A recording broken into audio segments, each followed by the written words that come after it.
نحمده ونصلي على رسوله الكريم أما بعد فقد قال الله سبحانه وتعالى في كلامه القديم والفرقان الحميد أعوذ بالله من الشيطان الرجيم بسم الله الرحمن الرحيم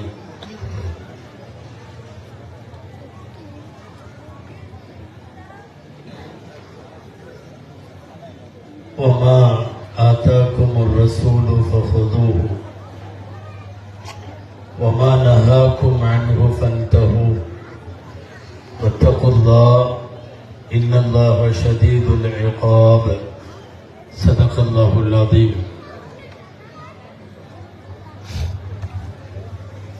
وقال رسول الله صلى الله عليه وسلم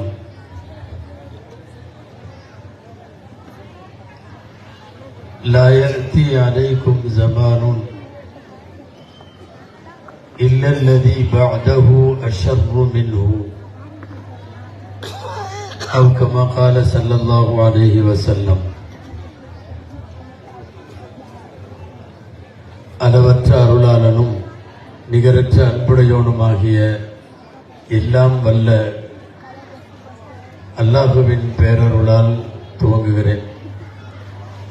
அருமை நாயகம் முஹம்மது ரசூலுல்லாஹ் ஸல்லல்லாஹு அலைஹி வஸல்லம் அவர்களின் மீதும்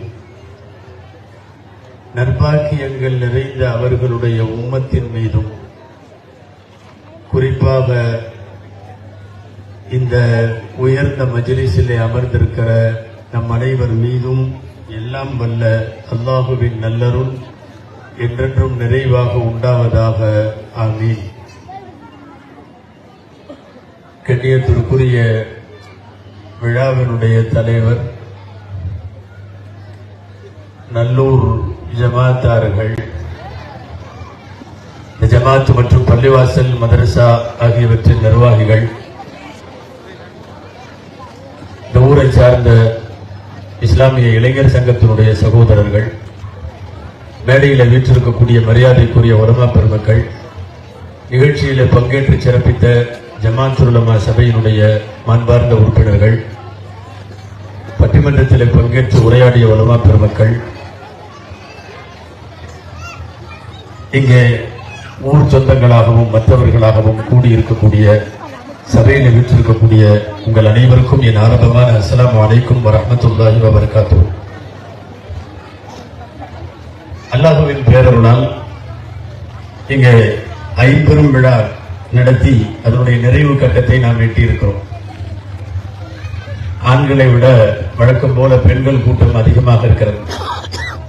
மகிழ்ச்சியான விஷயம் என்னன்னா, இளைஞர்கள்லாம் நிறைய பேர் தெரிகிறாங்க. அதுவும் இந்த நைட்ல 2023 முடிஞ்சு 24 வரப்போற இந்த நைட்ல இளைஞர்கள் எங்க இருப்பாங்க, என்ன மாதிரி இருப்பாங்கன்னு நமக்கு தெரியும்.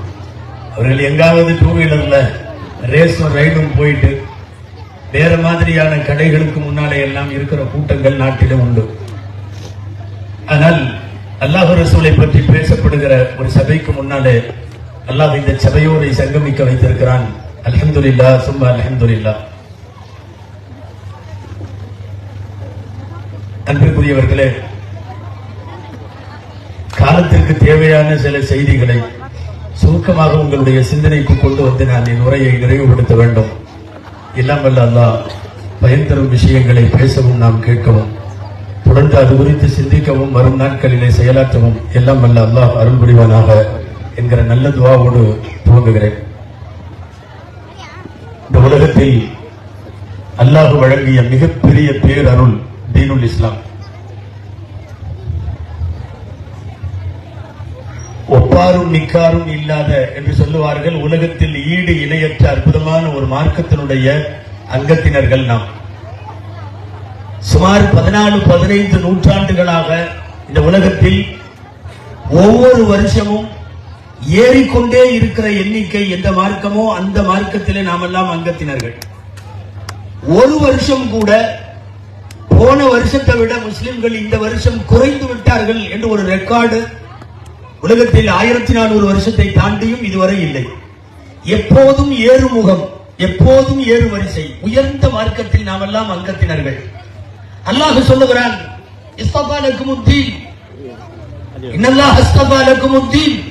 உங்களுக்கு ஒரு மார்க்கத்தை இறைவன் தேர்வு செய்து தந்து விட்டான்.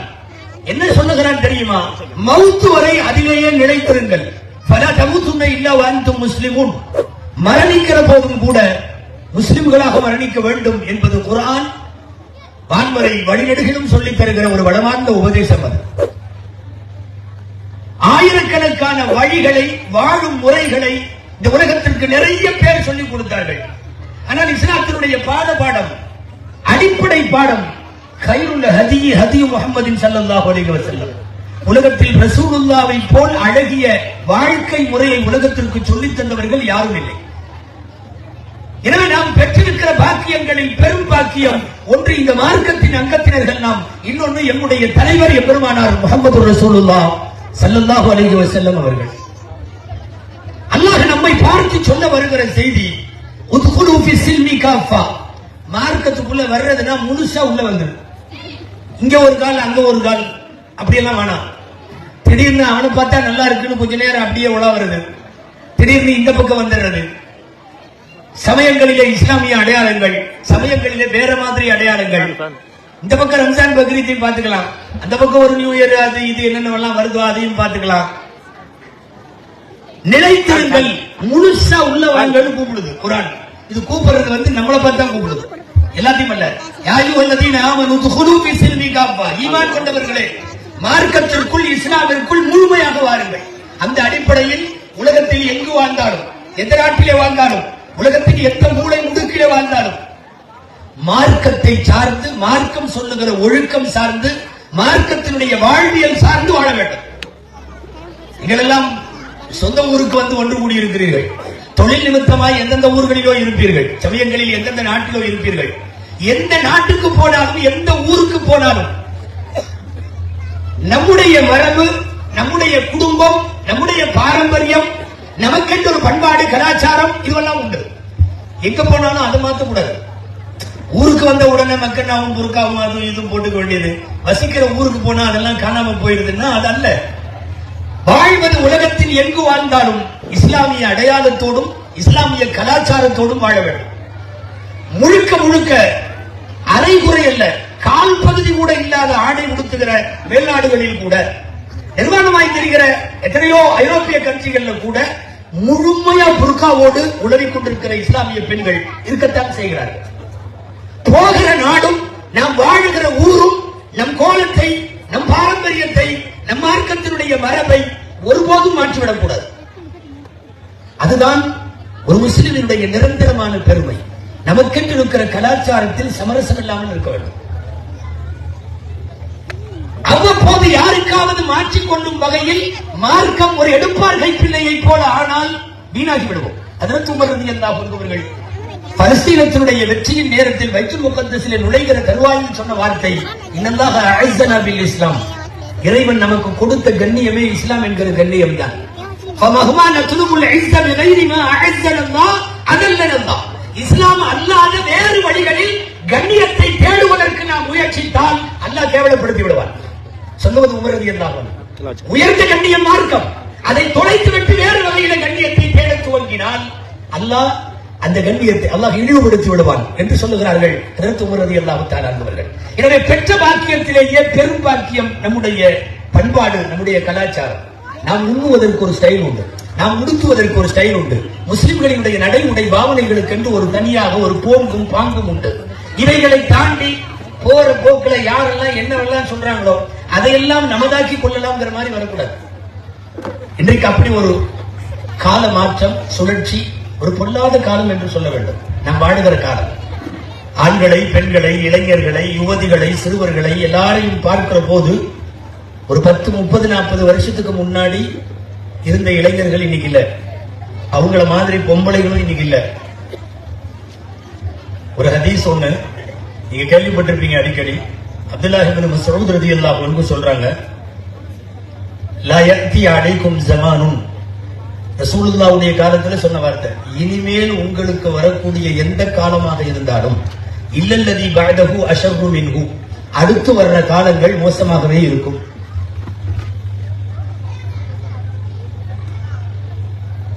அடுத்து வரக்கூடிய காலம் என்பது மோசமாகவே இருக்கும். கொஞ்சம் இந்த ஹதீஸ் நின்று நிதானித்து யோசிக்க வைக்கிற ஹதீஸ். ரசூலுல்லாஹ்வுடைய காலத்தை விட அடுத்த காலம் கொஞ்சம் இறங்கிருச்சு. அடுத்த நூற்றாண்டு கொஞ்சம் இறங்கிருச்சு. கடந்து தேஞ்சு கடைசியில கட்டெரும்பான மாதிரி இன்னைக்கு ரொம்ப மோசம். இனிமேல் உங்களுக்கு வரும் ஒவ்வொரு காலமும் முந்தைய காலத்தை விட மோசமாகவே இருக்கும். ஒரு 50-100 வருஷத்துக்கு முன்னாடி நமக்கு முன்னாடி வாழ்ந்த பெரியவங்களை விட நாம நல்லா இருக்கும்னு நினைக்கிறீங்களா, மோசமா இருக்கும்னு நினைக்கிறீங்களா? நீங்க உடனே நம்மள்ட்ட உள்ள கருவி, கம்ப்யூட்டர், விஞ்ஞானம், அறிவியல், தொழில்நுட்பம், மருத்துவம் இதையெல்லாம் பார்த்துட்டு நம்ம எல்லாம் பயங்கரமா இருக்கும். அந்த காலத்துல போன் கூட பேச முடியாது. தட்டனா இப்படி 6 நிமிஷம் அமெரிக்காவுக்கு பேசலாம். இன்னைக்கு என்ன ஸ்கேன் இருக்கு, அது இருக்கு, இது இருக்கு, மருத்துவ எக்யூப்மெண்ட்ஸ் நிறைய இருக்கு. இன்னைக்கு முன்னேறி இருக்க, நிச்சயமா முன்னேறல. இது கருவிகளின் முன்னேற்றம், வசதிகளினுடைய வாய்ப்பு. நிச்சயமா பண்பாடு ரீதியாய், கலாச்சார ரீதியாய், ஆன்மீக ரீதியாய் மிக மோசமாக நாம் இருக்கோம். ஒண்ணு வேணாம், ஒரு 50 வருஷத்துக்கு முன்னாடி உள்ளவங்களை விட நாம ரொம்ப மோசமா இருக்கோங்கிறதுக்கு வேற ஆதாரம் எல்லாம் வேணாம். அவங்கள்ட்ட செல்போன் இல்ல, அவங்கள்ட்ட மொபைல் இல்ல. இன்னைக்கு இந்த ஒரு முசீபத்து கையில என்னென்ன பண்ணி வச்சிருக்கு தெரியுமா? ஒரே ஒரு மொபைல் எக்கச்சக்கமான பொண்ணுகளை வேற பக்கம் கூட்டிட்டு போயிருச்சு. எக்கச்சக்கமான பசங்களை வேற பக்கம் வழிதேட வச்சிருச்சு. நம்ம பசங்களை பூரா ராத்திரி 2 மணிக்கு தூங்க வச்சிட்டு இருக்குது. எல்லாமே இந்த ஒரு மொபைல் பண்ணது. அநேகமா சொல்ல முடியாத அல்லாஹ் தஆலா நாளைக்கு சில பேர் எல்லாம் கேட்டுட்டு சொர்க்கத்துக்கு அனுப்பிச்சாலும் அனுப்பிச்சிருவான். சும்மா ஒரு யோசனை அப்படி வருது. கேட்பான்ல, ஆமா எங்க காலத்துல எல்லாம் பூரா இந்த ட்ரங்க் கால் போட்டு பேசுற மாதிரி தான் இருந்தது, கையில மொபைல் கைபேசி எல்லாம் இல்ல, நீ ஜன்னத்துல் ஃபிர்தௌஸுக்கு போ அப்படின்னு சொல்லிடுவானோ என்னமோ. ஒரு 50 வருஷத்துக்கு முன்னால உள்ளவர்களை விட நாம் மோசம் என்பதை பார்க்கிறோம். 100 வருஷம் 150 வருஷம் உண்மையாகவே மோசம். நீங்க நினைக்கலாம் வசதி வாய்ப்பு இருக்கிறது, கல்வி இருக்கிறது, விஞ்ஞானம் வளர்ந்திருக்கிறது, அறிவியல் வளர்ந்திருக்கிறது, ஆக்கப்பூர்வமான கண்டுபிடிப்புகளை எல்லாம் நாங்கள் எட்டி இருக்கிறோம். எல்லாம் சேர்ந்தான். இதுக்கு மெட்டீரியலிசம் பேரு. இது ஒரு விதமான கருவிகளின் உலகம், ஜடவாதம் சொல்லுவாங்க தமிழ்ல. நிறைய வசதி வாய்ப்பு வந்திருக்கு. நான் தெரியாம கேட்கிறேன், இங்க நிறைய பேர் அஜிக்கு போனவங்களா இருப்பீங்க, ஆஜியார்களா இருப்பீங்க. ஒரு 10-50 வருஷம் 100 வருஷத்துக்கு முன்னாடி அஜிக்கு போயிட்டு வந்த ஆஜியார்கள் மாதிரி இன்னைக்கு நம்ம ஆஜியார்கள் இருக்காங்களா?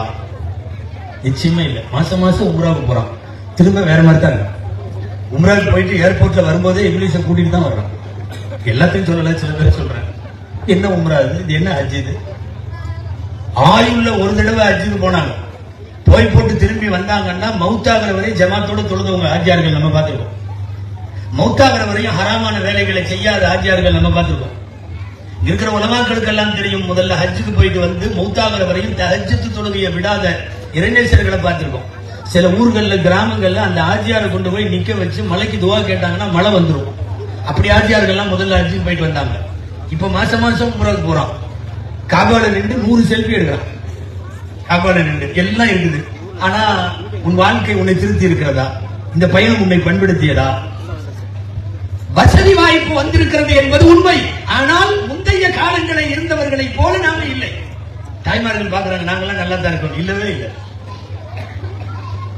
இன்னைக்கும் சொல்றோம், இப்ப இருக்கிற 20 வயசு பொண்ணையும் எடுத்துக்கலாம், இங்க உட்கார்ந்து இருக்கிற 60 வயசு நன்னிமாவையும் எடுத்துக்கலாம், 60 வயசு 70 வயசு நன்னிமாவையும் எடுத்துக்கலாம். சின்ன உதாரணம் சொல்லவா? இப்படி பள்ளிவாசல் தெருவில் இந்த சந்தில யாராவது அப்படி தொழுதுட்டு ஒரு 4 பேர் தொப்பி தாடியோட தொழுவிட்டு வர்ற நேரம் இந்த அம்மா எதிரில் வருதுன்னு வைங்களேன், இந்த 70 வயசு இருக்குல்ல அப்படி திரும்பி போய் சுவரோட ஒட்டி நின்றுக்கும். ஆம்பளைகள் எல்லாம் போற வரையும் அந்த பக்கம் திரும்பாது.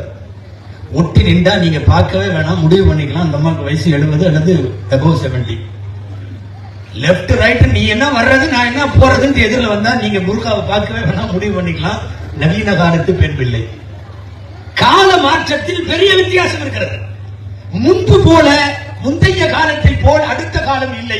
அதுல ரொம்ப விழிப்பு நிலையில பெருமான் ஸல்லல்லாஹு அலைஹி வஸல்லம் இந்த நபிமொழியை சொல்லி சுமார் 1450 வருஷங்கள் நிறைவு பெற்றதற்கு பின்னாலே இன்றைக்கு நாம் யோசிக்கிறோம், ஒவ்வொரு காலத்தையும் விட அடுத்த காலம் மோசமாகவே இருக்கிறது. எதையுமே கொஞ்சம் விளக்கமா சொல்லணும், இல்லைன்னா நம்ம பசங்க இதுல இருந்து கொஞ்சம் தப்பா புரிஞ்சுக்குவாங்க. அப்பன்னா நமக்கு அடுத்த காலம் நம்மளை விட மோசமா தானே இருக்கும், அப்ப நம்ம பரவாயில்ல தானே. ஆனா அடுத்த காலத்துக்கான எப்படியோ போயிட்டு போறான். நாம் வாழக்கூடிய காலத்தில் முந்தைய காலத்தை விட மோசம். நான் துவக்கமாக சொன்னது, நமக்கு அல்லாஹ் வழங்கி இருக்கிற பெரிய அருட்கொடை தீனுல் இஸ்லாம். போன தலைமுறை நம்மிடத்திலே மார்க்கத்தை என்ன மாதிரி ஒப்படைத்தார்களோ அதே போல நாளை அடுத்த தலைமுறைக்கு, நம் பிள்ளைகளுக்கு, நம் வருங்கால இளவல்களுக்கு, இதே ஊருடைய அடுத்த தலைமுறை வாரிசுகளுக்கு தீனுல் இஸ்லாமை சேதமில்லாமல் அவர்களிடத்தில் ஒப்படைக்க வேண்டும். அது நம்முடைய பொறுப்பு. ஒரு ஊர்க்காரர்கள் ஒன்று தேடுகிற போது இந்த சிந்தனை, ஒன்று கூடுகிற போது இந்த சிந்தனை முக்கியமானது. நாளை இதே ஊரினுடைய இஸ்லாமிய சந்ததிகள் மார்க்கம் தாங்கியவர்களாக, இஸ்லாமிய பற்றுள்ளவர்களாய், பள்ளி தொடர்புடையவர்களாய், மார்க்கத்தின் மீது பிரியம் கொண்டவர்களாய் ஒரு தலைமுறை நம்மிடத்தில் இருக்கிறதா? அப்படி ஒரு தலைமுறை நம்மால உருவாக்க முடியுமா? அப்படிதான் போயிட்டு இருக்குதா என்பதை எல்லாம் யோசிக்க வேண்டிய முக்கியமான நேரம் இது. அன்பிற்குரியவர்களே, கலாச்சாரத்தின் மீது அதுல மாற்றம் என்பது ராணுவ படையெடுப்பை விட மோசமானது. ஒரு ஊர்ல ராணுவம் வந்து படையெடுத்து எல்லாத்தையும் அழிக்குதுன்னு வச்சுக்கோங்க, அது கூட பரவாயில்ல. ஆனா ஒரு ஊருடைய பண்பாட்டை, ஒரு ஊருடைய கலாச்சாரத்தை, ஒரு ஊர் ஏற்கனவே பேணிக் கொண்டு வருகிற மரபை, இதையெல்லாம் மாத்தனா அது ராணுவ படையெடுப்பை விட ஆபத்தான. அதனாலே இது போன்ற நேரங்களில் நீங்கள் யோசிக்க வேண்டியது, உண்மையாகவே மார்க்கத்தில் மாறாத தலைமுறையை நாம் அடுத்து உருவாக்குறோமா அப்படின்னு பார்க்கிறோம். சஹாபாக்கள் அவங்க இருந்த இடம் எதுங்க? மக்கா, மதீனா இல்லையா? எல்லாம் மதீனா. ஆல்மோஸ்ட் மதீனால இருந்து உலகம் பூரா போனாங்க மார்க்கத்தை எடுத்து சொல்ல. போனவங்க என்ன பண்ணாங்க தெரியுமா? போன ஊர்களில் எல்லாம் இவர்களின் தாக்கத்தை அவர்களுக்கு ஏற்படுத்தினார்கள். எந்த ஊருக்கு போனாலும் ஆப்பிரிக்காவிற்கு போகிறார்கள், அங்கே இவர்களை பார்த்து பெறவே இவர்கள் போல மாறுகிறார்கள். ஸ்பெயினுக்கு போகிறார்கள், இவர்களை போலதான் வாழ வேண்டும், அவர்களும் மாறுகிறார்கள். எந்தெந்த நாட்டுக்கெல்லாம் உலகத்தின் 8 திக்கிலும் சஹாபாக்கள் போனார்களோ அந்த இடமெல்லாம் என்ன நடந்தது தெரியுமா? இவர்களை போல் அங்குள்ள மக்கள் தானாக மாறினார்கள், அல்லது இவர்கள் தங்கள் உயர்ந்த நடைமுறைகளால் மாற்றினார்கள்.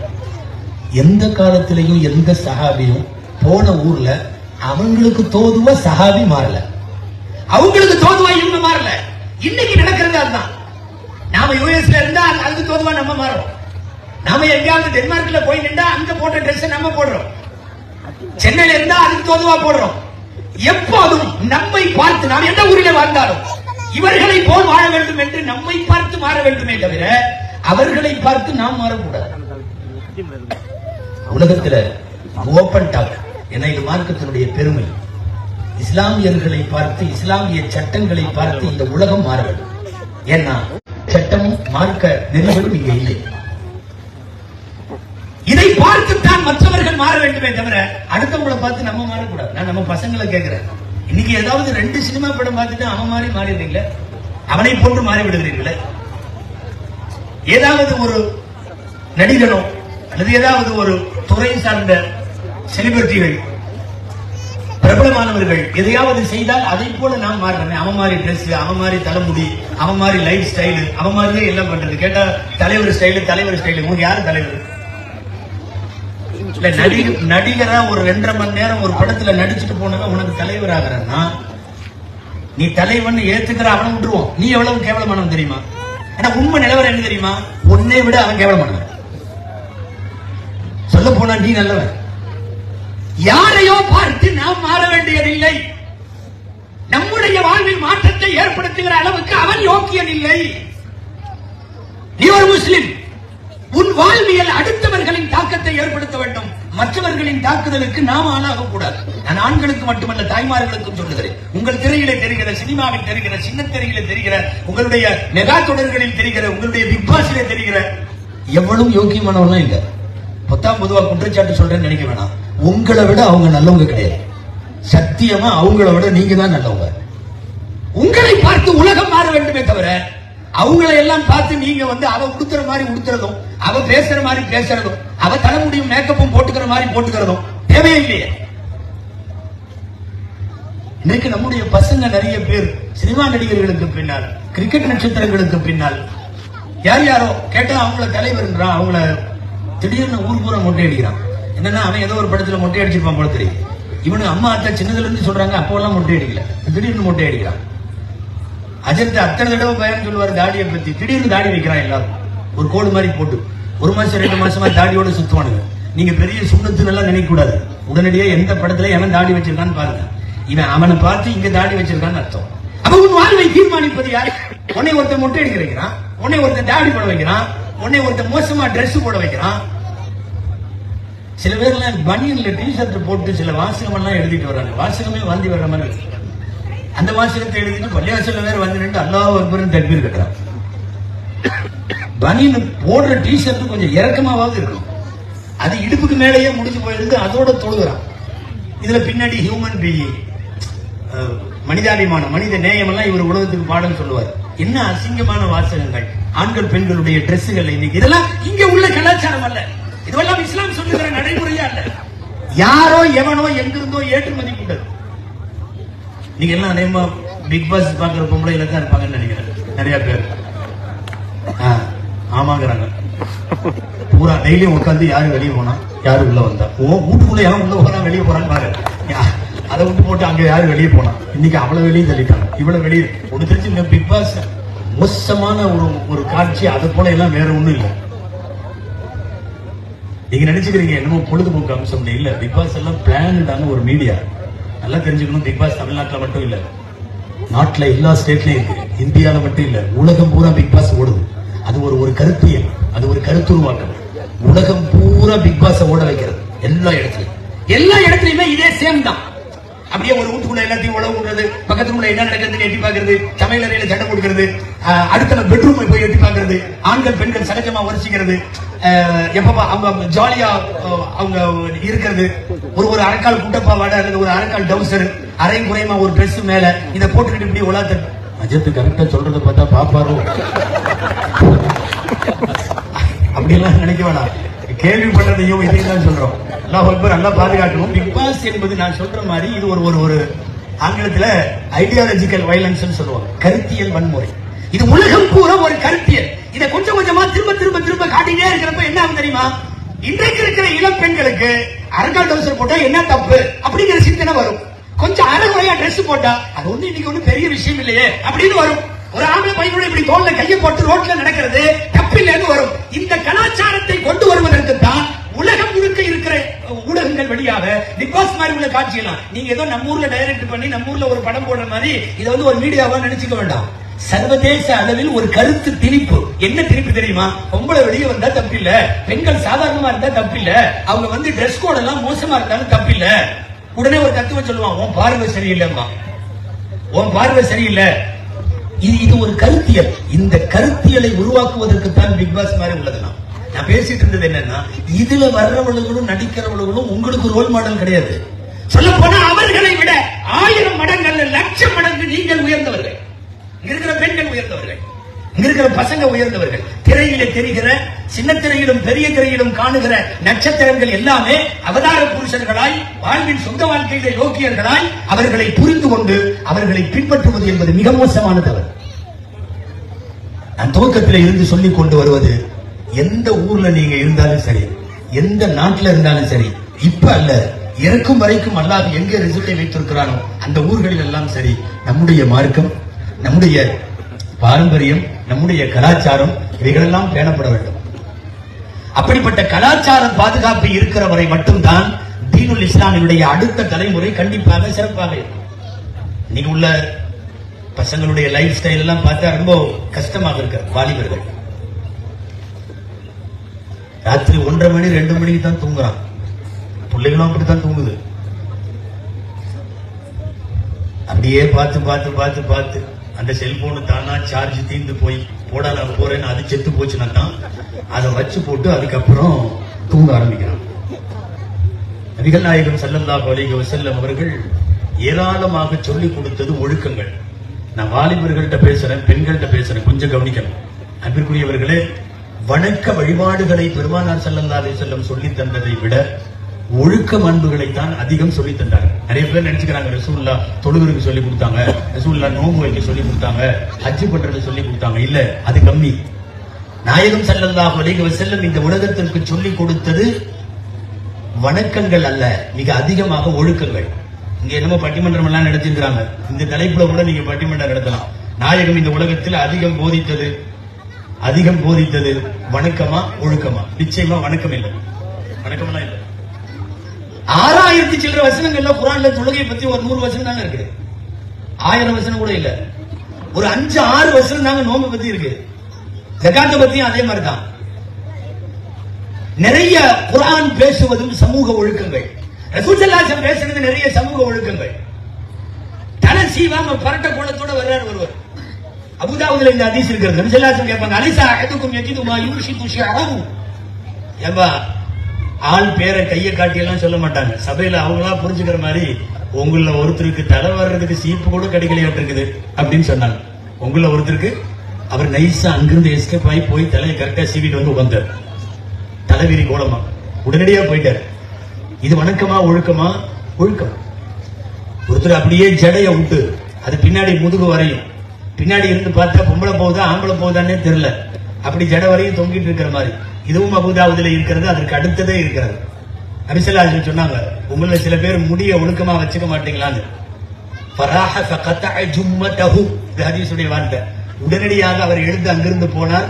போய் தன்னுடைய கொண்டையை வெட்டி விட்டு வந்தார். கொண்டை மாதிரி போட்டு வச்சிருந்தாங்க அன்னைக்கே. அதாவது அன்னைக்குள்ள இல்ல, இதுல இன்னைக்கு நிறைய பேர் அதை பண்ணிட்டு இருக்கிறான். ஆனா சீவாம தலை சீவாம வராம வந்ததுக்கே சீப்பு இல்லையான்னு கேட்டாங்கன்னா, நீங்க நம்ம பசங்க வச்சிருக்கிற முடிவெல்லாம் பார்த்தா ரசூலுல்லாஹ் என்ன சொல்லுவாங்கன்னே தெரியல. சில பேர் எல்லாம் முள்ளம்பன்றி மாதிரி வச்சிருக்கான், குருன்னு மினரா மாதிரி நிக்குது. அப்படியே காண்டாமிருகம் எல்லாம் வந்த மாதிரி அதை அப்படியே போட்டு அதுக்கு தனியா ஆளெல்லாம் போட்டு அது கட்டிங் எல்லாம் வச்சிருக்கான். என்னமோ இந்த கட்டிங் அந்த கட்டிங், ஸ்பைக் கட்டிங், ஃபயர் கட்டிங்கிறான். என்னமோ தும்ப எடுத்து வச்சு என்னமோ தீய காட்டுறான். இப்படி இப்படிங்கிற அது மண்டையா இல்ல வேற என்ன மாதிரி சட்டியா முடி அப்படியெல்லாம் வெட்டுறான்.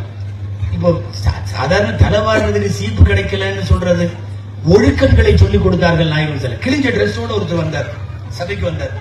முன்னாடி வேற வந்தார். ரசூலுல்லாஹ் கேட்டாங்க, கிழிஞ்ச ட்ரெஸ் போட்டிருக்கீங்களே, நல்ல ட்ரெஸ் போடுறதுக்கு காசு இல்லையா? இருக்குதுன்னு அந்த ஹதீஸ் முழுசா வரும். மினஜில் மால், என்ன காசு வச்சிருக்க? காசு ரொம்ப கம்மியா இருக்குமோ என்னமோ, என்ன கிழிஞ்ச பண்ணின்னு கிழிஞ்ச சட்டையெல்லாம் போட்டிருக்கிறதா இருந்தா என்ன காசு வச்சிருக்காரு? அவர் பார்த்தா கடைசியில விசாரிச்சா ஆட்டு மந்த வச்சிருக்காரு. ஆடு வைக்கல, ஆட்டு மந்த வச்சிருக்காரு. பெரிய பணக்காரன் அர்த்தம். நம்ம ஊர்களே அப்படித்தான். சில பேர் கோடீஸ்வரனா இருப்பான். பிஞ்ச செருப்பு, பட்டன் இல்லாத சட்டை, கிழிஞ்ச பண்ணி இப்படி போட்டு ஊரை ஏமாத்துறது, என்ற காசு இல்லைங்கிற மாதிரி. ரசூல் ஸல்லல்லாஹு அலைஹி வஸல்லம் அவர்கிட்ட சொன்னாங்க, ஃபல் யூர அஸ்ரு நிஅமத்தில்லாஹி அலைக், உன் மீது அல்லாஹ் உனக்கு கொடுத்த நிஅமத்து தெரியணும். அல்லாஹ் உனக்கு கொடுத்த அருட்கொடை பார்க்கப்பட வேண்டும், தெரிய வேண்டும். நீ அப்படி ட்ரெஸ் போடணும். அன்னையோட சரி நீட்டா போனவர் கிழிஞ்ச ட்ரெஸ் எல்லாம் போட மாட்டார். இல்லாதவர்கள் போடுவது வேறு, இருப்பவன். இதெல்லாம் நான் எதுக்கு சொல்றேன்? தலைவாரம் சொல்லுகிறார்கள், குடுமையை வெட்ட சொல்லுகிறார்கள், கொண்டையை வெட்ட சொல்லுகிறார்கள், கிழிச்ச ட்ரெஸ் போடாதேங்கிறாங்க. சுத்தமா இருக்கிற ட்ரெஸ்ஸோடு வாருங்கள், ஜும்மா தொழுகைக்கு குளிச்சுட்டு வாங்க, எப்போதும் நறுமணம் பூசுங்க. ஒரு பெரிய லிஸ்ட் எடுக்கலாம், ஆயிரக்கணக்கில். இதுவெல்லாம் நபிகள் ஸல்லல்லாஹு அலைஹி வஸல்லம் சொல்லிக் கொடுத்த ஒழுக்கங்கள். ஒழுக்கங்கள் இது வணக்கங்கள் அல்ல, வழிபாடுகள் அல்ல. நபிகள் நாயகம் ஸல்லல்லாஹு அலைஹி வஸல்லம் மிக அதிகமாக இந்த உலகத்தில் சொல்லிக் கொடுத்தது ஒழுக்கமானவர்கள். இன்னைக்கு இருக்கிற இளைஞர்கள்ட்ட, குறிப்பா யுவதிகள், வயசு பெண்கள், இன்னைக்கு உள்ள பருவ பெண்களை நினைச்சா பயமா இருக்கு. நாளைக்கு உள்ள வருங்கால தாய்மார்கள் வீடுகள்லாம் எப்படி இருக்குமோன்னு யோசனையா இருக்கு. ஏற்கனவே பசங்க கூட பழகுறதெல்லாம் தப்பில்லைங்கிற மாதிரி ஒரு மென்டாலிட்டியை கிரியேட் பண்ணிட்டாங்க. பாய் ஃப்ரெண்ட் வச்சுக்கலாம், ஒன்னும் தப்பில்லைங்கிற மாதிரி ஆயிடுச்சு. இப்போலாம் காலேஜ்ல ஒரு கிளாஸ்ல அவளுக்கு பாய் ஃப்ரெண்ட் இல்லைன்னா அவதான் மோசமான பாவம். எல்லாத்துக்கும் இருக்கும். என்னடி உனக்கு யாருமே இல்லையா அப்படின்னு. இல்லடி யாரும் இல்ல அப்படின்னா பிழைக்க தெரியாதவோ பாவம் பார்த்து இப்படி ஆகி போயிட்டாலே, யாரும் விட்ட பிள்ளையோ அப்படிங்கிற மாதிரி ஆயிடுது. என்னன்னா கூட ஒரு பாய் ஃப்ரெண்ட் இல்லைன்னா. அதே மாதிரிதான் இவன் கதை. இவனுக்கு கேர்ள் ஃப்ரெண்டு கட்டாயம். அது ஒரு கேர்ள் ஃப்ரெண்ட் அல்ல, நிறைய. ஒவ்வொரு மகளாலையும் ஒவ்வொன்னு வச்சிருப்பான். கிழமை வாரியா போட்டு போயிடுவானு வண்டி எடுத்துட்டு. ஆண் பெண்ணோடு பழகுவதும் பெண் ஆணோடு பழகுவதும் சகஜ நிலை அப்படிங்கிற கட்டத்தை தானாகவே ஊடகங்கள் அந்த மனோநிலைக்கு கொண்டு வந்துருச்சு. தகப்பனாரோ தாயாரோ தாத்தாவோ நன்னாவோ நீங்க எல்லாம் நல்லா இருக்கீங்களான்னு கேட்கறாங்களோ இல்லையோ, இன்னைக்கு பயான் முடிஞ்ச உடனே சம்பந்தப்பட்ட ஃப்ரெண்ட்ஸுக்கு ஹாப்பி நியூ இயர் அனுப்பிச்சு அவனை நல்லா இருங்கன்னு சொல்றதுக்கு ரெடியா உட்கார்ந்துருக்காங்க நிறைய பேர். ராத்திரி 1 மணி 2 மணிக்கு தூங்குற சமுதாயம் விளங்குமா? நான் சொல்றது சென்னை மாதிரி, மதுரை, திருச்சி மாதிரி உள்ள நகரங்களை சொல்ல, இந்த மாதிரி உள்ள கிராமமும் இப்ப அப்படி ஆயிடுச்சு. முதல்ல எல்லாம் 7:30 8 மணிக்கு படுத்து தூங்குன கிராமம் இப்ப 12 மணி 1 மணிக்கு படுத்து தூங்கும். நான் அடிக்கடி சொல்றது உண்டு. இந்த விஷயத்துல ஆண்கள் மட்டுமல்ல, பெண் பிள்ளைகளும் அப்படித்தான். எங்க பிள்ளையெல்லாம் ரொம்ப நல்ல பிள்ளை, நாங்க சொல்றதை நல்லா கேட்கும் அப்படின்னு சொல்லி பிள்ளைய ரொம்ப மெச்சிக்கிறாங்க. 1 மணிக்கு பெட்ஷீட்டுக்குள்ள லைட் எரியுது. ராத்திரி 1 மணிக்கு பெட்ஷீட்டுக்குள்ள என்ன லைட் எரியுது? ஸ்பெஷல் கிளாஸ் பாடமா பார்த்துட்டு இருக்குது. இல்ல ஏதாவது அஜர்த்து பயான் கேக்குதா ராத்திரி 1 மணிக்கு? 1 மணிக்கு யாருக்கும் அஸ்ஸலாமு அலைக்கும், ஆனா அங்கிருந்து வலைக்கும் சலாம் உடனடியா அனுப்புறான். கொஞ்சம் லேட் இல்ல. உடனடியான ராத்திரி 1:30 மணிக்கு கீழ் சத்தம் கேட்குது பெட்ஷீட்டுக்குள்ள, என் புள்ள ரொம்ப நல்ல புள்ளன்னா என்ன அர்த்தம்? 1:30 மணிக்கு அது பாடமா இருக்கிறதா? ஆண்களும் அப்படித்தான், பெண்களும் அப்படித்தான். இன்னைக்கு வந்து அப்படி கொண்டு வந்துட்டாங்க. சஹீஹுல் புகாரியினுடைய ஹதீஸ், கான நபி ஸல்லல்லாஹு அலைஹி வஸல்லம் யக்ரஹு நௌம கப்ல இஷாஇ வல் ஹதீஸ பஅதஹு. ரசூலுல்லாஹ் இஷாவுக்கு முன்னால் தூங்குவதையும் இஷாவுக்கு பின்னால் பேசுவதையும் நாயகம் வெறுத்தார்கள். இஷாவுக்கு முன்னாடியே தூங்கக்கூடாதாம், இஷா தொழுதுட்டு பேசிட்டு இருக்க கூடாதாம். பேசிட்டு இருக்க கூடாதுன்னா திண்ணையில உட்கார்ந்து பேசினாவது ஒரு ஆளு கூட. ஆன்லைனுக்குள்ள போனா அகில உலகத்தோட பேசிட்டு இருக்கான்னு அர்த்தம். பல்லாயிரக்கணக்கான பேரோடு பேசுகிறோம்னு அர்த்தம். தாய்மார்கள் நிறைந்திருப்பதால் சொல்லுகிறேன். அன்பிற்குரியவர்களை, நிறைய இன்னைக்கு வந்து ஏற்படக்கூடிய தலாக், குலா, இந்த விவாகரத்து பிரச்சனைகள், இன்னைக்கு ஜமாத்துகள்ல வர்ற ஃபைல், இதெல்லாம் என்ன தெரியுமா? எல்லாமே ஆன்லைன் பிரச்சனைகள்ல தான் வருது. ஒரு காலம் இருந்துச்சு மாமியார் கொடுமை, ஒரு காலம் இருந்துச்சு வரதட்சணை கொடுமை, நாத்தனார் சரியில்லை, புருஷன் சரியில்லை, இதெல்லாம் ஒரு காலம். அதனால தலாக் ஆச்சு. மாமியார் கொடுமை, வரதட்சணை கொடுமை எல்லாம் தாண்டி இன்னைக்கு மிக அதிகமாக நடந்து கொண்டிருப்பது என்ன தெரியுமா? ஆன்லைன் பிரச்சனைகள் தான் தலாக். ஆன்லைன் பிரச்சனைகள்ல தலாக். என் பொண்டாட்டி ராத்திரி 2 மணி வரையும் பேஸ்புக்ல சாட் பண்றா, வாட்ஸ்அப்ல சாட் பண்ணிட்டு இருக்கிறா, யார்கிட்டயோ வந்து பேசுறா, இவ ஏதோ எழுதுறா, அவங்க பதில் போடுறாங்க, இதெல்லாம் நடக்குது. என் பொண்டாட்டி எனக்கு வேணாம், இப்படி ஃபைல் கொடுத்துருக்கிறவங்க நிறைய பேர். இதுக்கு நேரம் இந்த மாதிரியும் என் புருஷ ராத்திரி 2 மணி வரையும் யார் யாரோ பிள்ளைகள்ட்ட பேசிட்டு இருக்காரு, பொம்பளைகள்ட்ட பேசுறாரு, அவங்க மெசேஜ் அனுப்புறாங்க, இவரும் என்னமோ மெசேஜ் அனுப்புறாரு. குடும்பத்தையும் புள்ள குட்டிகளையும் கவனிக்கிறத விட அவங்களத்தான் நிறைய கவனிக்கிறாரு. இப்படி வந்திருக்கக்கூடிய ஃபைல்கள் நிறைய. அப்ப சமீப காலத்தில் நடைபெறுகிற விவாகரத்துகள் எல்லாம் இந்த ஆன்லைனை பின்னணியாக கொண்ட தலாக்குகள், குலாக்கள் மிக அதிகம். அதுலயும் ஒரு காலத்துல தலாக்கு தான் அதிகம், இப்ப குலா அதிகம். குலானா என்னன்னு தெரியுமா? பெண் தானாக எனக்கு புருஷன் வேண்டான்னு விடுவிச்சுக்கிறது, அதுக்கு பேர் தானே குலா. சென்னையில ஒரு குடும்பவியல் கருத்தரங்கம், பெருகி வரும் தலாக்குகளை கட்டுப்படுத்துறது எப்படிங்கிற மாதிரி கருத்தரங்கம். கடைசியா பேசினவர் தமிழ்நாடு அரசு தலைமை காசி. அங்க பேசுறப்போ ஒரு விஷயம் சொன்னாரு, யோசிக்க வேண்டிய விஷயம். தமிழ்நாட்டில் நடக்கக்கூடிய எக்கச்சக்கமான, இப்பதான் கம்மி, இதுக்கு முதல்ல எக்கச்சக்கமான தலாக்கு விஷயத்தை எல்லாம் ஹேண்டில் பண்ணி சர்டிபிகேட் கொடுத்துட்டு இருந்த தலைமை காசி, அவர் அந்த விஷயத்துல அவர் தான் ஒரு ஆத்தரைஸ்டு பர்சன், அவர் அதிகாரப்பூர்வமான. அவர் சொல்றாரு, 2000வது ஆண்டு வரை தமிழ்நாட்டிலே தலாக்குகள் அதிகமாக இருந்தது. 2000க்கு பின்னால் கடந்த 20 வருஷமாக குலா அதிகமாக இருக்கிறது. தலாக்கு கம்மி ஆயிடுச்சு, குலா அதிகமாயிடுச்சு. குலா அதிகமானதுக்கு அர்த்தம் என்ன தெரியுமா? எனக்கு என் கணவன் தேவையில்லை என்று எழுதி கொடுக்கிற பெண்கள் அதிகமாகிவிட்டார்கள். சரி, இப்படி வேணான்னு எழுதி கொடுக்க, ஆணோ பெண்ணோ வேணாம் நாங்க பிரிஞ்சிடறோம்னு எழுதி கொடுக்குறாங்களா இல்லையா? இந்த எழுதி கொடுக்கிறவங்களுடைய வயசெல்லாம் என்ன தெரியுமா? 30 வயசுக்கு கீழே நிறைய பேர். இந்த 30 வயசுக்கு கீழே உள்ளதுங்க பேருக்கு பின்னாடி படிச்சிருக்குதுங்க. BA, MTech, BTech, BE, EEE, 4E எல்லாம் இடமும் படிச்சிருக்கு. படிச்சு முடிச்சுட்டு எனக்கு புருஷன் வேணாம் நீங்க சொல்லுது, அவன் எனக்கு பொண்டாட்டி வேணான்னு சொல்றான். இது இதோட நன்னிமா 70 வயசுல இருக்கும்ல, அதை சொல்லுது. அவங்க எல்லாம் படிக்காதவங்க. யார் படித்தவர்கள்? வெறுமனே டிகிரி வாங்குறதுக்கு பேரு அறிவுள்ளவன் இல்ல, வாழ்க்கை பாடத்தை சரியாக கற்றவர்கள், மேடு பள்ளங்களோடு வாழ்ந்தவர்கள், கஷ்ட நஷ்டங்களை ஜீரணித்தவர்கள், ஒரு குடும்பத்திலே கட்டாயம் பேண வேண்டிய அட்ஜஸ்ட்மெண்ட் மனோபாவம் என்கிற அணுகுமுறை சரியானவர்கள். அவங்க எல்லாம் அந்த வயசான தாய்மார்கள். இவங்க இன்னைக்கு வந்து நாங்க இத்தனை டிகிரி வாங்கியிருக்கோம், அத்தனை டிகிரி வாங்கியிருக்கோம், மாசம் 50,000 ரூபாய் சம்பளம் வாங்கியிருக்கோம். எனக்கு என்ன ஒண்ணு, அவன் வந்து இவன் வேண்டாங்கிறான், அல்லது இவள் வந்து அவனை வேண்டாம் என்கிறாள். இன்னைக்கு மிக அதிகமாக தலாக்குகள். பெற்றோர்கள்லாம் இருக்கிறீங்க, பிள்ளைகள்லாம் இருக்கு, அதனால சொல்ல வேண்டிய செய்தி நிறைய இருக்கு. நம்ம செஞ்ச மிக மோசமான சமீப நாட்களாக நடந்துட்டு இருக்கிறது என்ன தெரியுமா? பெண் பிள்ளைகளை, பருவ பிள்ளைகளை மிதமிஞ்சிய செல்லம் கொடுத்து வளர்க்கிறோம். இங்க இருக்கிற வயசான தாய்மார்களுக்கு எல்லாம் தெரியும் வீட்டுல என்ன நடக்குது. ஒரு பருவ வயதுடைய பிள்ளைய வளர்க்கறதுல கால இடைவெளியில எவ்வளவு பெரிய மாற்றம் தெரியுமா? ஒரு 10-30 வருஷத்துக்கு முன்னாடி வயது பிள்ளைகள், பெண் பிள்ளைகளை வீட்டுல வளர்த்த விதத்துல, நான் அதுக்காக ரொம்ப எப்ப பார்த்தாலும் பேய் மாதிரி இருக்கணும்னு சொல்ல, எப்ப பார்த்தாலும் ராணுவம் மாதிரி இருக்கணும்னு சொல்லல. அன்புக்கும் அனுசரணைக்கும் ஒரு அளவு உண்டு. எல்லை மீறிய செல்லம் ஆபத்தானது. என்ன ஆகுது தெரியுமா? இந்த செல்லத்தினால வாழ போன இடத்துல உள்ள சின்ன அசௌகரியத்தை கூட ஜீரணித்துக் கொள்ளும் மனப்பாங்கில அவள் இல்லை. சின்னதா ஒரு நேரம் அவ விரும்பின மாதிரி நாஸ்டா இல்லைன்னா பிரச்சனை. சின்ன சின்ன விஷயத்திற்கெல்லாம் தலாக்குக்கு வருகிறார்கள். என்ன காரணம் தெரியுமா? அதிகமான செல்லத்தோடும் கனிவோடும் அறவே கண்டிப்பு இல்லாமலும் வைத்து வளர்க்கப்பட்ட பெண் குழந்தைகளுக்கு இன்னைக்கு போற வீட்டுல வாழ முடியல. நான் அடிக்கடி சொல்லியிருக்கிறேன், பெண்கள் கூட்டங்கள்ல உண்மையா நடந்தது பொய்யல்ல. சென்னையில ஒரு குடும்ப பஞ்சாயத்து, கணவன் மனைவி, இந்த பக்கம் 10 பேர் அந்த பக்கம் 10 பேர் வர சொல்லியாச்சு பிரச்சனைங்கிறதுனால. பொதுவா இந்த மாதிரி வர்றப்போ உங்களுக்கு தெரியும், பஞ்சாயத்து முடியறதுக்கு முன்னாடி சத்தம் போடுவாங்க. இந்த குடும்பம் அவங்கள பார்த்து கத்தும், நீ மட்டும் ஓகேமா அப்படின்னு அந்த குடும்பம் இந்த குடும்பத்தை பார்த்து கத்தும். வழக்கமா பஞ்சாயத்துல உள்ளதுதான். கணவன் குடும்பத்தையும் மனைவி குடும்பத்தையும் பேச விட்டா பேசிக்கிட்டே இருக்காங்க, பல்வேறு குற்றச்சாட்டுகள். அதுல அந்த பெண்ணை பத்த தகப்ப ஒருத்தர் இருக்கான், அவனை எந்த மாதிரி அடிக்கணும்ன்றது நீங்க தான் சொல்லணும். அவன் பேசிக்கிட்டே இருக்கிறப்ப வேகமா எந்திரிச்சு அந்த பெண்ணை பெத்த தகப்ப இருக்கான்ல, அவன் சொல்றாங்க எல்லாத்தையும் பார்த்து, அந்த வீட்டுல என் பிள்ளைய ரொம்ப கொடுமை பண்றாங்க அப்படின்னு. சரி, ஏதோ கொடுமை பெருசா இருக்கும் போது தெரியுதுன்னா இங்க காலையில 7 மணிக்கே எழுப்பி விடுறாங்க. உண்மை, பொய்யெல்லாம் இல்ல, நகைச்சுவைக்காக இல்ல, நடந்த பஞ்சாயத்து. 7 மணிக்கு எழுப்புறத கொடுமைங்கிறான். 7 மணி வரைக்கும் வீட்டுல தூங்குற மாதிரி பஜ்ரு கூட இல்லாம தூங்குற ஒரு புள்ள, அதை எழுப்புறது தப்புன்னு சொல்ற தகப்பன் எவ்வளவு மோசமா வளர்த்துட்டு இருக்கும் தெரியுமா பிள்ளைகளை? அது சொன்ன கடையில போய் சாப்பிடணும், அது சொல்ற மாதிரி மொபைல வாங்கி கொடுக்கணும். இன்னைக்குள்ள சட்டம். அதுல இப்ப நீங்க வாங்கி தர வேணாம், இப்படி தள்ளனா அதுலயே ஆர்டர் கேக்குது மொபைல்ல, இந்த இதைத்தான் வாங்கிக்கிறேன் அப்படின்பாங்க. நீங்க இப்படி பார்க்கும் போதே அமுத்திடுவான். அவன் அடுத்த நாள் காலையில நிப்பான், பொருளோட நிப்பான். சமயத்துல உங்களுக்கே தெரியும், நான் தான் ஆர்டர் பண்ணேன், அதை வாங்கிருங்க தான். எவ்வளவு தூரம் இது மிதமிஞ்சிய செல்லம்.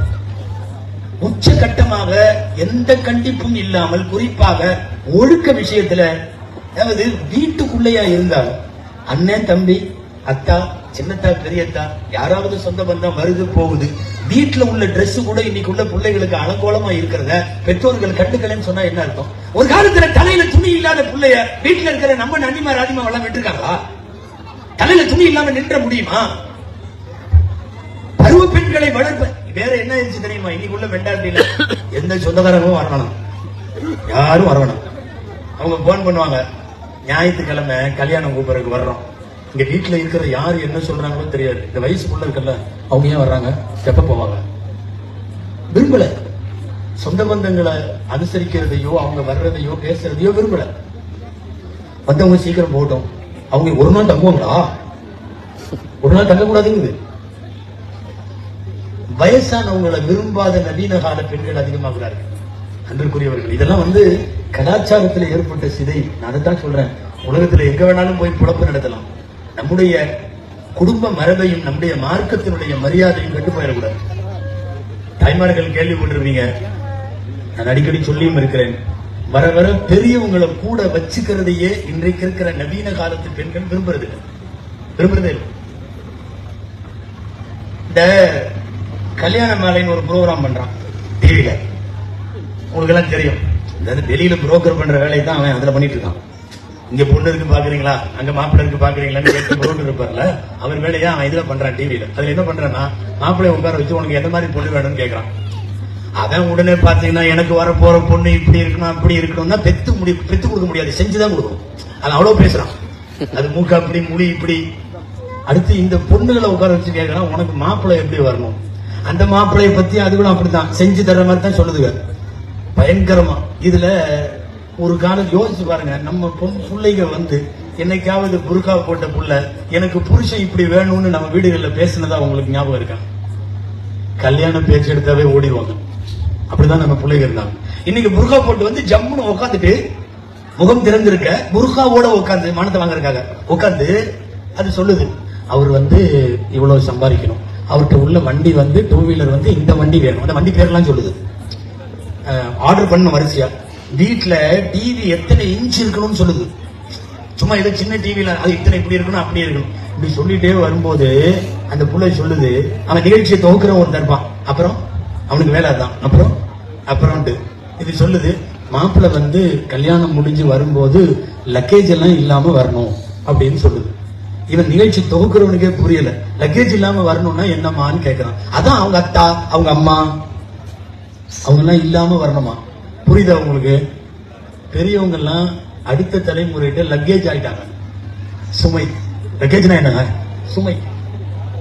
நவீன காலத்து பெண்கள் பெரியவர்களை உடன் வைத்துக் கொள்ளுவதை விரும்புவதில்லை. அவனே அதிர்ச்சி ஆயிட்டான்.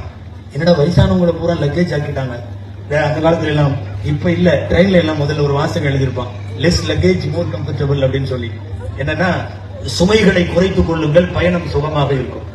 எவ்வளவு தூரம் சுமை குறையுதோ. இன்னைக்கு பெரியவங்க எல்லாம் லக்கேஜ் ஆயிடுச்சு. அதனால நீ எங்கேயாவது இருந்துக்கோ, அல்லது முதியோர் இல்லத்துல கூட இருந்துக்கோ, எங்கேயாவது பள்ளியாசில கூட போய் படுத்துக்கோ, மொத்தத்துல எங்க கூட இருக்காது.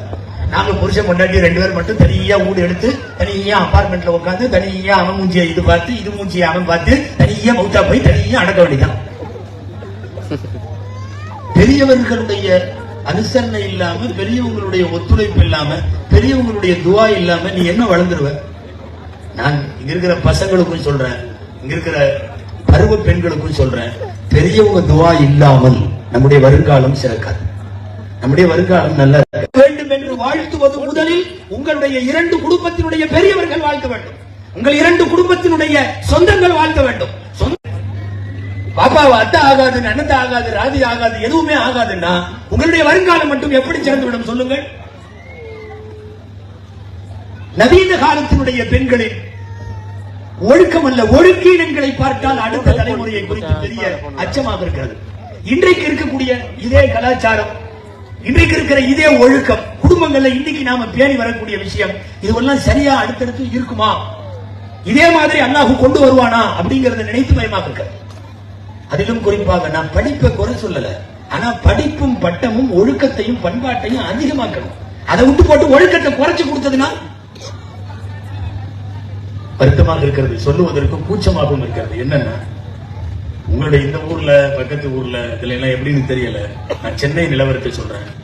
வாரம் யாராவது இஸ்லாத்துக்கு வந்துகிட்டே இருக்கிறாங்க, நிறைய பேர் வர்றாங்க. இப்ப பரவாயில்லையே அப்படின்னு சந்தோஷப்படலாம் முடியாது. நான் முஸ்லீம் ஆகுறேன், பையன் வர்றான், பின்னாடியே நம்ம புள்ள ஒண்ணு வருது. புள்ள முஸ்லீம் ஆகுறேன்னு ஏதோ ஒரு மாற்று சமய சகோதரி வர்றா, பின்னாடியே நம்ம பையன் வர்றான். அன்பிற்குரியவர்களே, இந்த காதல் கத்திரிக்காங்கிற பேர்ல போய் மார்க்கத்தை இழந்து நிற்கிற ஏராளம். எத்தனை பேர் இஸ்லாத்துக்கு வந்தாலும் சந்தோஷம் எல்லாம் வரமாட்டேங்க. காரணம், அவன் இந்த பிள்ளைக்காக வந்திருக்கான். கல்யாணம் எல்லாம் முடிஞ்சு ஒரு மாசம் அதிகபட்சமா அவன் வேற இடத்துல தான் இருப்பான். அவன் மார்க்கத்தை விரும்பி ஏற்றவன் அல்ல, படித்து ஏற்றவன் அல்ல, இஸ்லாம் குறித்த தெளிவு வந்ததற்கு பிறகு வந்தவன் அல்ல. அவனுக்கு கிப்லா எந்த பக்கம் கூட தெரியாது. அவனுக்கு தேவை இந்த பிள்ளையை கல்யாணம் பண்ணவன். பள்ளிவாசலுக்கு வருகிறான், காசியிடம் போகிறான், கோர்ட்டுக்கு போகிறான், சரியத் நீதிமன்றங்களுக்கு போகிறான், நான் இஸ்லாத்துல சேர்றேங்கிறான். அதாவது படுமோசமான கலாச்சார வீழ்ச்சி இந்த பக்கம் மட்டுமல்ல, அந்த பக்கம் மார்க்கத்தை விட்டு வெளியே போகிறார். மார்க்கத்தை விட்டு வெளியே போறவர்கள், இதே பேர்ல மார்க்கத்திற்கு உள்ளே வருபவர்கள், இந்த treasury office sub treasury office எல்லாம் அப்படின்னு சொல்றாங்களே, அங்க போய் பாருங்க. 20 நாள் 21 நாளைக்கு முன்னாடி ஒரு என்ஓசிக்காக வேண்டி முதல்ல இது தொங்க விடுவாங்க. இந்த மதத்தை சார்ந்த இவருக்கும் அந்த மதத்தை சார்ந்த மதம் மாறி இருக்கிற இந்த பெண்ணுக்கும் வரக்கூடிய 20ஆம் தேதி இங்க பதிவு அலுவலகத்தில் வைத்து ரெஜிஸ்டர் மேரேஜ் நடக்க போகுது. உங்களுக்கு அப்செக்ஷன் இருந்தா பதிவாளரை அணுகலாம் அப்படின்னு போட்டு நோட்டீஸ் போர்டு ஒட்டி, இந்த பக்கம் பையன் போட்டோ இந்த பக்கம் புள்ள போட்டோ போட்டு ஒட்டுவாங்க. முதல்ல எல்லாம் வருஷத்துல 1 இருக்கும், வருஷத்துல 2 இருக்கும். இப்போ அந்த போர்டு பத்தாம இன்னொரு போர்டு வைக்கிற அளவுக்கு மாசம் அவ்வளவு இருக்கு. மாசம் நவம்பர்ல அந்த ஆண்டினுடைய இதுல 210 ஜோடிகள் முஸ்லிம் ஜோடிகள் இந்த பக்கம் போயிருக்குது, அங்கிருந்து வந்திருக்கு. இஸ்லாத்தை விட்டு வெளியேறி போகிற அளவுக்கு உங்களுடைய வேலை, உங்களுடைய படிப்பு, உங்கள் ஒழுக்கம், உங்கள் தொழில், நீங்கள் குடி போயிருக்கிற ஊர் மார்க்கத்தை தூக்கி அறிந்துவிட்டு எவனோட போகிற அளவுக்கு 200-210 பேர் ஒவ்வொரு 3 மாசமும் 6 மாசமும் லிஸ்ட் எடுக்கிறாங்கன்னா எவ்வளவு மோசமான கலாச்சார வீழ்ச்சி அது. மார்க்கத்தை தயவு செய்து சொல்லித்தாருங்க. நீங்க உங்க வீடுகளிலே வளர்க்கிற பருவ பெண்களுக்கு நீ படிப்பு கொடுத்தியா, வேற ஏதாவது கொடுத்தியா, காசு கொடுத்தியா, எத்தனை பவுன் நகை போட்ட, ஏதாவது சொந்த வீடு கொடுத்தியா, ஒண்ணு வேணாம். முதல்ல மார்க்கம் கொடுங்க, அல்லாஹ் ரசூலை சொல்லி கொடுங்க, ஒழுக்கத்தை சொல்லி கொடுங்க. கலாச்சாரத்துல எந்த காலத்திலையும் நீ மாறிடக்கூடாதுமாங்கிறத சொல்லி கொடுங்க. அல்லாஹ் அக்பர். மார்க்கத்தை தூக்கி எறிந்து விட்டு போகிற, அதாவது பஸ்ல பொண்ணு புர்கா போட்டு உட்கார்ந்துருக்கு, பையன் யாரோ ஒருத்தன் இருக்கான் பக்கத்துல. இதுல கொடுமை என்ன தெரியுமா? தவறுக்கு கூப்பிடுபவள் இந்த பெண்மணி. தமிழ்நாட்டில் பிரபலமான ஊர்ல நடந்து ஒரு மேடையில அந்த பின் சீட்ல உட்கார்ந்து இருந்தவர் ஒரு இஸ்லாமிய கல்லூரி பேராசிரியர், அவர் மேடையில பேசுறதை நான் சொல்றேன். அந்த பொண்ணு புர்கா போட்ட பொண்ணு பக்கத்துல உட்கார்ந்து இருக்கிறவங்க கூட என்னென்னமோ தவறு பண்றா, குறும்பு பண்றா, சேட்டை பண்றா, செல்மிஷம் பண்றா. அவன் சொல்ற வார்த்தையை அவர் சொல்றாரு, நான் மாலை போட்டிருக்கேன், தயவு செய்து இப்படி பண்ணாத. ஒரு மாசம் கழிச்சு பாத்துக்கலாம். சொல்றது யார் தெரியுமா? மாலை போட்டவன் சொல்றான். அவன் சொல்றான். என்ன நடக்குது? நிறைய கலாச்சார வீழ்ச்சியின் உச்சத்தில் இருக்கு. ஒரு நேரம் இருந்தது, அல்லாஹு அக்பர். நாம இன்னைக்கு வரலாறுகள் எல்லாம் படிச்சிருப்பீங்க. ராபியா பஸ்ரியா, சஹாபிய பெண்மணிகள், நஃபீசத்துல் மிஸ்ரியா, ராபியா அல் அத்வியா, நிறைய இந்த மாதிரி பெண்கள் இபாதத்திலே கரை தொட்டவர்கள். ஓதி அதாவது பெரிய பெரிய இமாம்களுக்கெல்லாம் உஸ்தாத் யாருன்னு பார்த்தா பெண்கள் இருந்திருக்காங்க. நாம பெண்கள் கம்மியா ஓதுனவங்க நினைச்சுக்கிறோம். இல்ல இல்ல, உலகமே போற்றுகிற இமாம் ஷாஃபி ரஹ்மத்துல்லாஹி உஸ்தாத் பெண்மணிகள் இருக்காங்க, பெண்கள்கிட்ட ஓதி இருக்காங்க. ஷாஃபி இமாமுக்கு ஓதி கொடுக்குற அளவுக்கு பெண் இருந்திருக்கு. எவ்வளவு பெரிய அபாரமான திறமை, மார்க்க ஞானம் இருந்திருக்க வேண்டும். எக்கச்சக்கமான இமாம்களுக்கு உலமாக்களுக்கு உஸ்தாத் யாரான்னு கேட்டா பெண்கள் இருந்திருக்காங்க. இன்றைக்கு உலகமே தூக்கி கொண்டாடுகிற உலமாக்கள் யாரிடம் ஓதினார்கள் லிஸ்ட் எடுங்க, அதுல பெண்களுடைய பேர் இருக்கு. ஒரு நேரத்தில் அவ்வளவு இருந்துச்சு. இன்னைக்கு குர்ஆன் ஓத தெரியாத வயசுக்கு வந்த பெண்கள் இருக்காங்க. உங்க ஊர்ல இருக்காங்களா இல்லையான்னு தெரியாது. குர்ஆன் ஓத தெரியாது, வீட்டுல 17 வயசு 18 வயசு ஆச்சு, நுனி நாட்கள் புள்ள இங்கிலீஷ் பேசுது. அவங்க அத்தா அம்மாவுக்கெல்லாம் பெரிய பெருமை, என் புள்ள வாய் திறந்தா பிபிசி நியூஸ் மாதிரி வாசிக்கிறாங்க.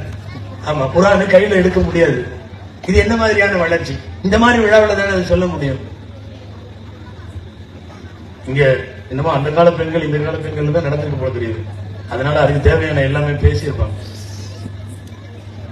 வஃபாத் ஆகிற வரையும் ஒரு அம்மா, அவங்க நஃபீசத்துல் மிஸ்ரியா ரலியல்லாஹு அன்ஹான்னு பேரு. வஃபாத் ஆகிற வரையும் வீட்டுக்கு முன்னாடி, தாய்மார்கள் நிறைய இருக்கிறதுனால சொல்றேன் நான், அவங்க வீட்டுக்கு முன்னாடி அவங்களே ஒரு குழியை தோண்டிட்டாங்க, கபர் குழி தோண்டி அவங்களே வச்சுக்கிறது. அதுலதான் அடங்கணும்னு சொல்லிட்டாங்க. டெய்லி கொஞ்ச நேரம் போய் உள்ள இறங்கி கபருக்குள்ள உட்காந்து குர்ஆன் ஓதுவாங்க. ஒரு வித்தியாசமான அனுபவம் பாத்தீங்களா? அவங்க கபர்ல இறங்கி அவங்களே குர்ஆன் ஓதுறது. இது அடிக்கடி போயிட்டு வந்துட்டே இருந்தா மௌத்தா போனி பயம் இருக்காது. இது வந்து பெட்ரூம், இது வந்து கிச்சன், அது வந்து ஹால், இது டைனிங், இது கபரு. அவங்க இடத்தே வந்துருச்சு. டெய்லி அங்க போயிட்டே இருந்தோம்னா பெட்ரூம்ல இங்க படுப்போம், இங்க சாப்பிடுவோம், இங்க உட்காருவோம், இந்த திண்ணையில இருப்போம், இந்த கபர்ல கொஞ்சம் ஆயிடும். நமக்கெல்லாம் வந்து கபர் பயமா இருக்கிற காரணம் என்ன? திடீர்னு கொண்டு போய் வைக்கிறாங்களே, முன்ன பின்ன அந்த ராத்திரியில படுத்து தூங்கி இருக்கிறோமா? இல்ல, ஒரே நாள்ல கொண்டு போய் போட்டு எல்லாம் போயிருவானுங்களே, அப்படிங்கறதான பிரச்சனை. அவங்க டெய்லி அங்க போனாங்க. நஃபீசத்துல் மிஸ்ரியா ரலியல்லாஹு அன்ஹா, பெருமானார் ஸல்லல்லாஹு அலைஹி வஸல்லம் பேரருடைய பேத்தி அந்த அம்மா. அல்லாஹு அக்பர். எகிப்துல இருந்தாங்க, மிஸ்ர்ல. நான் இவங்களை தான் சொன்னேன், இமாம் ஷாஃபி ரஹ்மத்துல்லாஹி ஓதி கொடுத்தாங்க. ஷாஃபி இமாமுக்கு அப்ப வயசு 51, இவங்க வயசு கம்மி. இவங்க 40 சில்லற வயசு, அவங்க 50 சில்லற வயசு. தினந்தோறும் உலமாக்களுக்கெல்லாம் பாடம் நடத்த போவார்கள் இமாம் ஷாஃபி ரஹ்மத்துல்லாஹி. போகிற வழியில நஃபீசா அம்மா வீடு. அவங்க எழுதின அவுராப்னு சொல்லுவாங்க அந்த காலத்துல, கிதாப்னு வச்சுங்களேன். அந்த கிதாபை எடுத்துக்கிட்டு போற வழியில நஃபீசா அம்மாவிடம் வந்து மார்க்க விளக்கம் எல்லாம் கேட்பாங்க. அந்த அம்மா ஷாஃபி இமாமுக்கு சொல்லி கொடுப்பாங்க. இது டெய்லி நடந்துட்டு இருந்துச்சு 4 வருஷமா. இமாம் ஷாஃபி ரஹ்மத்துல்லாஹி 52 வயசுல அவங்க மௌத்தாகும் போது குடும்பத்துல உள்ளவங்கள்ட்ட எல்லாம் சொன்னாங்க, டெய்லி நான் பாடம் நடத்துறதுக்கு போறதுக்கு முன்னாடி எனக்கு பாடம் சொல்லி கொடுத்தவங்க நஃபீசா அம்மா. அதனால நான் ஜனாசாவாயிட்டா என் ஜனாசாவை கபரிஸ்தானுக்கு கொண்டு போற வழியில முதல்ல அந்த அம்மா வீட்டுல வைங்க. அந்த அம்மா வந்து எனக்காக துவா செஞ்சு கொடுக்கட்டும், அதுக்கப்புறம் என் ஜனாசாவை எடுத்துட்டு போங்கன்னு சொன்ன இமாம் ஷாஃபிஈ உலகத்தின் மிகப்பெரிய சட்டமேதை, மிகப்பெரிய சட்ட களஞ்சியம் அல்லாமா ஷாஃபி ரஹ்மத்துல்லாஹி. அதே மாதிரி 52 வயசு அவங்க மவுத்து, கவர்னர் எல்லாம் வந்துட்டாரு. ஊரு கட்டுக்கிடங்காத கூட்டம், என்ன பண்றது? அப்படியெல்லாம் கூட்டத்துக்கு இடையில கொண்டு போய் ஒரு வீட்டுல வச்சு எடுக்க முடியாது. கவர்னர்கிட்ட சொன்னாங்க இது சாத்தியம் இல்லைன்னு. அப்பதான் கவர்னர் சொன்னாரு, மரண நேரத்தினுடைய வசியத்தை செஞ்சுதான் ஆகணும், எல்லாம் ஏற்பாடு பண்ணி பிரிப்பேர்டா வையின்ட்டார். அதே மாதிரி நஃபீசா அம்மா அவர்களின் வீட்டுக்கு இமாம் ஷாஃபி ரஹ்மத்துல்லாஹி ஜனாசாவை எடுத்துட்டு போனாங்கன்னு சொல்றதை விட இருந்த கூட்டத்துல தூக்கிட்டு எல்லாம் போக முடியல. அந்த இது மட்டும் தான் போச்சு, மாத்தி விட்டாங்க, சந்தாக்கு மட்டும் போச்சு. அங்க இடத்துல அவ்வளவு கூட்டம். கரெக்டா அந்த வீட்டுக்கு முன்னாடி கொண்டு போய் நஃபீசா அம்மா வீட்டுல ஷாஃபி ரஹ்மத்துல்லாஹி இதை வைக்கிறாங்க. வச்சு உள்ள வச்சு ஒரு 5 நிமிஷம் அவங்க துவா செஞ்சாங்க. துவா செஞ்சதுக்கு பிறகு எடுத்துட்டு போய் அடக்கினாங்க. நான் ஏன் சொல்றேன் தெரியுமா? ஒரு காலத்தில் பெண்கள் அவ்வளவு தூரம் மார்க்கத்தில் விற்பனர்களாக இருந்தார்கள். இமாம் ஷாஃபி ரஹ்மத்துல்லாஹி போன்றவர்களுடைய ஜனாசாவை கொண்டு போய் வச்சு துவா ஓதின பிறகு எடுத்துட்டு போனாங்க. நான் சொல்லிட்டு இருந்தது என்ன தெரியுமா? அவங்க வீட்டுல என்ன வச்சிருந்தாங்க? அட்டாச்சு பாத்ரூம் மாதிரி அட்டாச்சு கபிரிஸ்தான் வச்சிருந்தாங்க. அதுல இறங்கி குர்ஆன் ஓதுவாங்க. அல்லாஹு அக்பர். 192 குர்ஆன்கள் ஓதுனதை எடுத்தாவே அது விரல் விட்டு என்ற மாதிரி தான் இருக்கும் போல தெரியுது. 192 குர்ஆனை அவர்கள் ஏற்படுத்திய, அவர்கள் தோண்டிய, அவர்கள் அடக்கமாக போகிற மண்ணறைக்குள்ள உட்கார்ந்து ஓதுனாங்க. 192வது குர்ஆன் ஓதிட்டு இருக்கிறாங்க. அதுல கடைசி 11வது ஜுஸு ஓதுறாங்க. மௌத்தாக போற நேரம் ஓதிட்டு இருக்கிறாங்க. அங்க ஒரு ஆயத்து வருது, வல்லாஹு யதுஉ இலா தாரிஸ் ஸலாம், வல்லாஹு யதுஉ இலா தாரிஸ் ஸலாம், அல்லாஹ் உங்களை தாருஸ்ஸலாமுக்கு கூப்பிடுறான். தாருஸ்ஸலாம்னா சொர்க்கத்தினுடைய ஒரு பேர். தாருஸ்ஸலாம் பள்ளிவாசலுக்கு பேர் வைப்போம், மதரசாவுக்கு பேர் வைப்போம், சில வீடுகள்ல தாருஸ்ஸலாம்னு போடுவோம். அந்த மாதிரி சொர்க்கத்துல ஒரு சொர்க்கத்துக்கு பேர் அது. அல்லாஹ் உங்களை அள்ளி கொடுப்பார். பொதுவா போட்டி மட்டும் வச்சீங்கன்னா எவ்வளவு பொம்பளைங்க சேர்றாங்கன்னு பாருங்க. அல்லாஹ் அக்பர். அவ்வளவு பேரும் பேர் கொடுத்துருவாங்க. அதுலயும் நிறைய பேர் பேர் கொடுக்கணும்னா நீங்க ஒரு வேலை செய்யணும், தங்கம் பரிசுன்னு அறிவிக்கணும். சும்மா 1 கிராம் தங்கம்னு கொடுத்து பாருங்க, நாளைக்கு மூத்தா போற கிளவியெல்லாம் பேர் கொடுத்துரும். நானும் வர்றேன், எனக்கும் போட்டி வை, என்னமாவது கேடு, நானும் சொல்றேன். 1 கிராம் தங்கம் உண்மைதாங்க. ராமநாதபுரத்துல 1000 கேள்வி பதில் போட்டி நடந்துச்சு. போட்டியினுடைய பரிசளிப்புக்கு நாங்கள் போயிருந்தோம். பரிசளிப்பு விழாவுக்கு 1000 கேள்வி பதில் கலந்துகிட்டவங்க மெஜாரிட்டி பெண்கள். அப்போ அதுல ஃபர்ஸ்ட் பிரைஸ் தங்கம் தான் கொடுத்தாங்க, 1 பவுன் 8 கிராம் தங்கம். வாங்கின பொம்பளைக்கு வயசு 75, கீழக்கரை அந்த அம்மா 75 வயசு. அதை 2 பேரும் கூட்டிட்டு வர்றாங்க. அதுவும் 1000 கேள்வியை மனப்பாடம் பண்ணிருக்கு. விட்டுவினா பாருங்க, 1 பவுனுடைய சும்மாவா அப்படின்னு. நீங்க தங்கம்னு அறிவிச்சீங்கன்னா போதும். இங்கெல்லாம் என்ன பரிசு கொடுக்குறீங்கன்னு தெரியல. நான் வர்றப்ப என்னுடைய அதான் நண்பர்கள் எல்லாம் பேசிட்டு வந்தாங்க, மௌலதிகள். அவங்க சொன்னாங்க, நாங்க போட்டி அறிவிச்சா 300 பேர் 600 பேர் 900 பேரும் சேர்றாங்க. கண்டிப்பா மெஜாரிட்டி பெண்களா தான் இருக்கும். அது ஆம்பளைகளை விட பெண்கள் தான் சேருவாங்க. ஹாரூன் ரஷீத் பாதுஷா திடீர்னு தங்கம்னு அறிவிச்சு விட்டாங்க. அது கையில குத்தா அள்ளி கொடுக்குற தங்கம். சும்மா இருக்குமா பொம்பளையா? எல்லாம் வந்து உட்காந்தாச்சு. உட்கார்ந்த உடனே ஹாரூன் ரஷீத் பாதுஷாக்கு சொன்னாரு, போட்டி என்ன தெரியுமா? சிம்பிளான கேள்வி தான் கேட்பேன். ஒரு கேள்விக்கு யாராவது ஒரு பெண் பதில் சொல்லிட்டா, அதே கேள்வியவே அடுத்தவங்கள்ட்ட கேட்டாலும் அந்த பதில் சொல்லக்கூடாது, வேற ஏதாவது தான் சொல்லணும். இது என்னடா இது ரொம்ப இருக்குது, வேற கேள்வி கேட்டா தான் ஆகும், மாட்டிட்டுமே நமக்கு தங்கம் கிடைக்காத என்ன ஒண்ணு முண்டி அடிச்சுட்டு உட்காந்துருக்குது. கேட்டாரு, ஒரு நாளைக்கு பர்து தொழுகையுடைய ரக்காத்துகள் எத்தனை? ரொம்ப சிம்பிளான கேள்வி.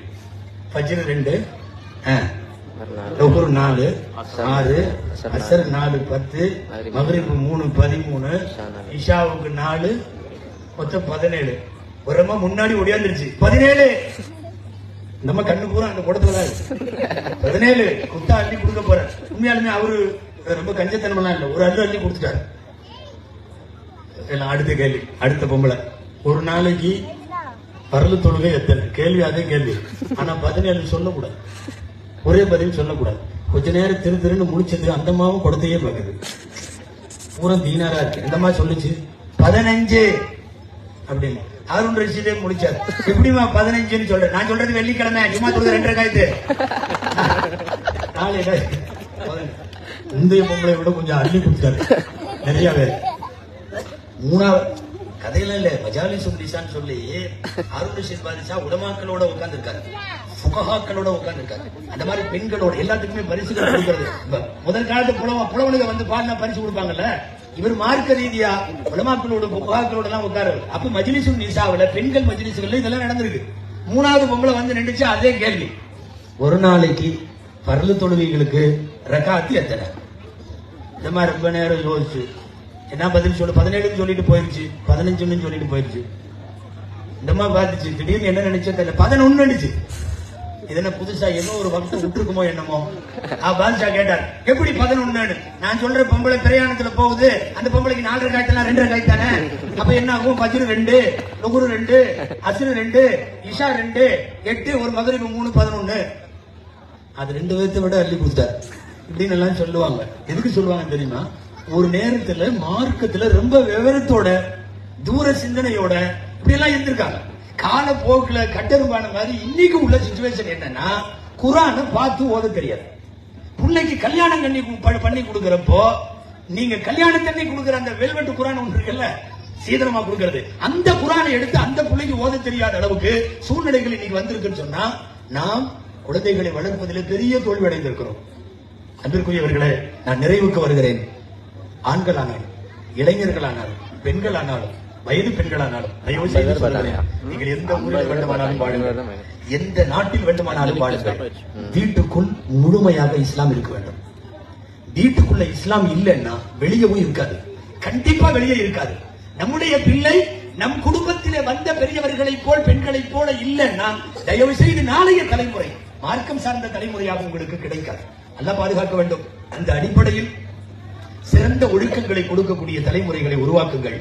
நீங்கள் எப்போது எந்த ஊர் வந்தாலும் எந்த ஊர் போனாலும் உங்களுடைய சிந்தனைகளில் உறவுகளை பரஸ்பரம் சந்திக்க வைத்து பெரியவர்களின் துஆக்களை பெற்றுக்கொண்டு நாம என்ன மாதிரி எல்லாம் நம்ம குடும்பங்கள் இருந்துச்சு என்று யோசிக்கிற, பேசுகிற, அவைகளை அசைபோடுகிற, சிந்தைக்கு கொண்டு வரக்கூடிய நல்ல மஜ்லிஸ்களாக இது போன்ற சந்திப்புகளும் இது போன்ற நிகழ்ச்சிகளும் பயன்பட வேண்டும். அல்லாஹ்விடத்தில் துஆ செய்வோம். அல்லாஹ் வந்திருக்கிற நம் அனைவரையும் கபூல் செய்வானாக. நம்முடைய வாலிபர்களை, வாலிப பெண்களை, நம்முடைய குடும்ப பெண்களை எல்லாம் வல்ல அல்லாஹ் மார்க்க பேணுதலோடு வாழக்கூடிய நல்ல நசீபை வாழ்நாள் முழுக்க அல்லாஹ் தருவானாக.